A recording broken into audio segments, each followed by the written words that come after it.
మహబూబాబాద్ జిల్లా నెల్లికుదురులో ఇటీవల కురిసిన ఎడతెరిపిలేని వర్షాలు వరదలతో రావిరాల గ్రామం అతలాకుతలమైంది. గ్రామంలోని చెరువు కట్ట తెగి ప్రజల కంట కన్నీరు మిగిల్చింది. కిసాన్ పరివార్ చైర్మన్ భూపాల్ నాయక్ ఆధ్వర్యంలో కిసాన్ పరివార్ సీఈఓ వివేక్ తన సిబ్బందితో గ్రామానికి చేరుకుని బాధితులందరికీ నిత్యావసర వస్తువులు పంపిణీ చేశారు.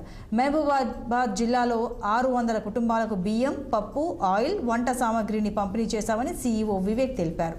అధికారులు స్పందించి గ్రామంలో సహాయక చర్యలు చేపట్టి వరద బాధితులను ఆదుకోవాలని, స్వచ్ఛంద సంస్థలు సహాయం చేయడానికి ముందుకు రావాలని కోరారు.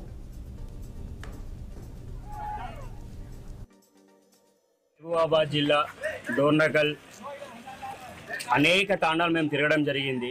అసలు పరిస్థితి ఎంత దయనీయంగా ఉందంటే ఒకరికి కూడు లేదు, ఒకరికి గుడ్డ లేదు, ఒకరికి అసలు ఏమీ లేదు. సో ఇవాళ మా వంతు కృషిగా మేము ఏదో ఉడతాభర్తి సహాయం చేస్తూ ఉన్నాము.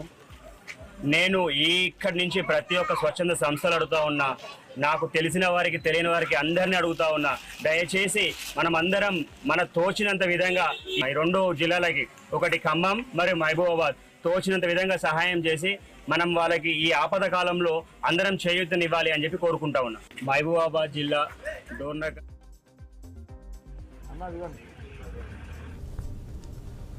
గణేష్ ఉత్సవ